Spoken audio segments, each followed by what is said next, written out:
unë do shumë të trajtojmë pozitën e shqiptarëve në Kumanov.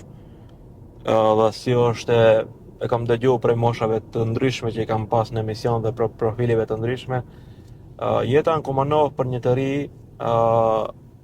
regjisor, punëtor arti, si është? Unë nga viti kaluam do të thotë jam kthyer të jetoj në Slupçan, në fshat atje, sepse Kumanova më nuk më ofron diçka që nuk më ofron fshatin.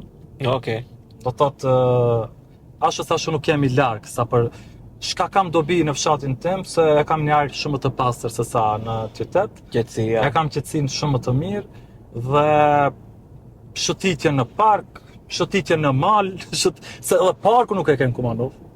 Do thotë një qytet që nuk po du të tingëlloj pesimist, po unë shpesh e kam testu veten, kam dalë të hecin në për rrugë dhe ne kemi, por edhe vetë mund të vesh ta vërtetosh këtë, në këtë qytetin që është aty. Nëse ecë gjatë rrugës do të shifësh më shumë njerëz të pensionuar, moshës të plakur se sa të rinj.